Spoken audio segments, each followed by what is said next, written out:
Right now, I'm on this bandwagon about employment because I think employment resolves a lot of issues that I see with my clients. And I guess the other piece is I've always felt that children every night should have a safe place to sleep and not be hungry and not be fearful. And I think that probably goes back to originally working at the shelter, that you feel more for the children knowing that they don't have control over the situation that they're in, and that kids shouldn't have to go through that. We can do it, that your voice absolutely matters. We get worn out and tired a little bit. That can happen for sure. It happens to everybody, but you know, we can pull through, and if we do, that victory is right there. We need everyone to take part, but we absolutely can do it.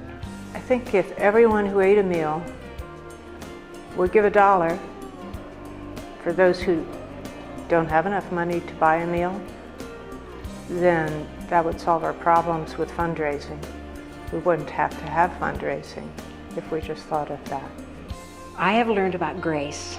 Grace is getting what you don't deserve, but knowing that there's someone there to help.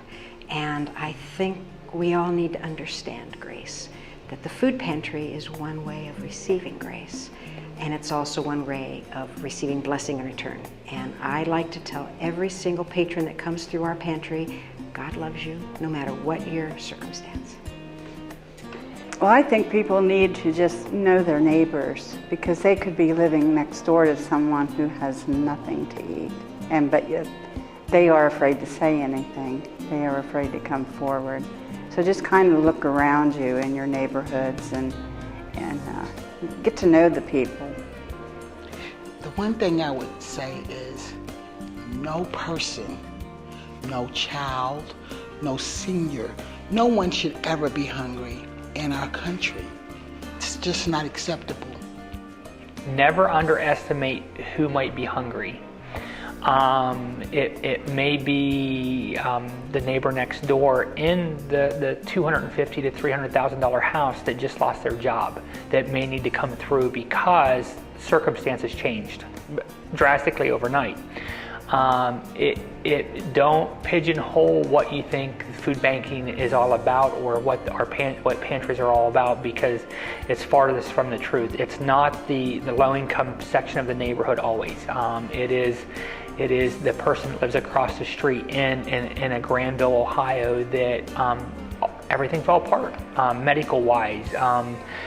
Job-wise, we don't underestimate what tragedies happen in people's families that send them into a spiral that makes them walk through our doors or into a pantry and ask for help. And it's hard for them to do that, but when they do that, it's rewarding for us to know that the network's there and Mid-Ohio Food Bank and Feeding America is there to make sure those folks are being fed.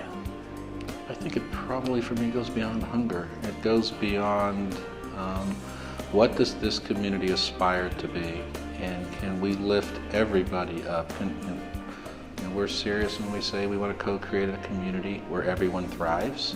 And what does that really mean? And how can we really create a prosperity index? And we're worried, about each and every one of us in this community, and we're trying to create a path forward for everybody so that everybody truly does. We say we live in the land of opportunity. How would we live that every day?